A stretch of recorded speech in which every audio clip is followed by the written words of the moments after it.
What if I told you one of the greatest footballers of all time didn't just break the rules? He rewrote them. Meet Romario, the Brazilian legend who partied harder than anyone, pissed off his coaches, and still became the best player on the planet.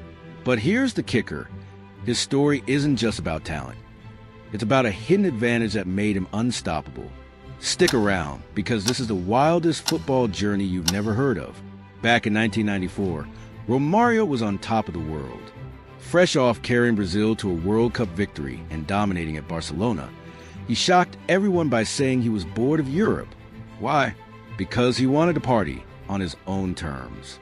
He famously said, "I'd rather be happy than rich," and demanded a nightclub clause in his contract. And guess what? He got it. But here's the twist. While most players would crumble under that lifestyle, Romario thrived.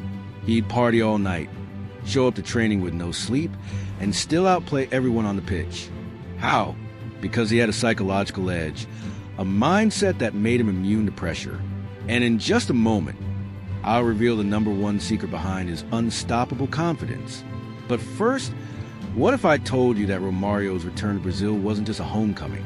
It was a revenge mission? Stay tuned, because the drama that followed will blow your mind. When Romario returned to Brazil, it wasn't just a homecoming. It was a spectacle. Flamengo signed him, and the streets of Rio erupted. Over 1 million people flooded the streets to welcome him, as if he were the Pope himself.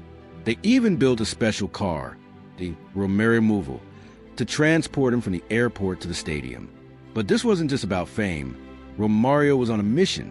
Just 2 weeks after arriving, he flew back to Europe to collect the FIFA World Player of the Year award, winning more votes than every other player on the planet combined. And at 30 years old, most thought he was past his prime.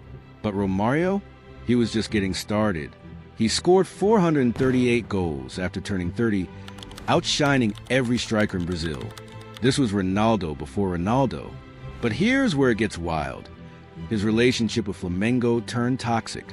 After a fight with the manager, they lost the Carioca Championship by a single goal, and Romario lost the top scorer award by just 1 goal too.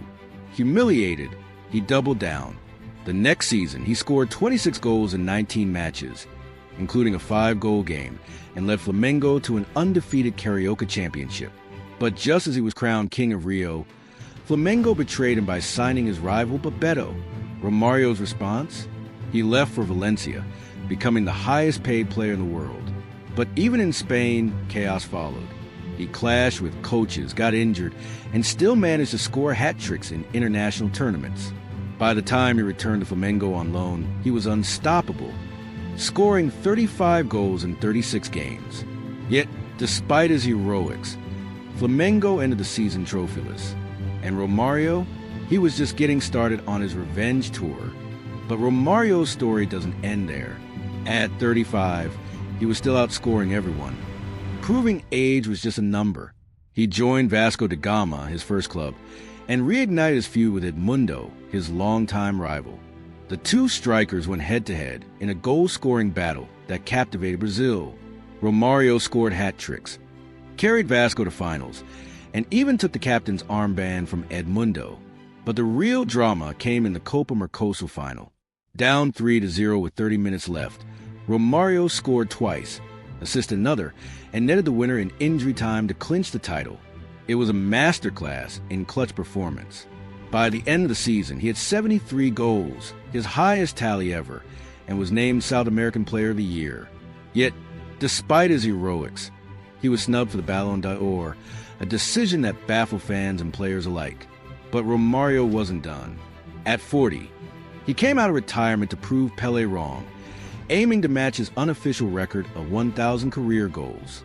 He scored 30 goals that season, becoming the oldest top scorer in Brazilian history. And when he finally hit 1,000 goals, Pelé couldn't resist taking a dig, saying, "I scored 1,282. Romario fired back, "Pelé's mouth is full of crap." Even in his 40s, Romario was unstoppable, playing the USA, Australia, and still scoring goals for Vasco. His career wasn't just about talent. It was about defiance, resilience, and an unshakable belief in himself. Romario didn't just play football. He lived on his own terms, leaving a legacy that will never be forgotten.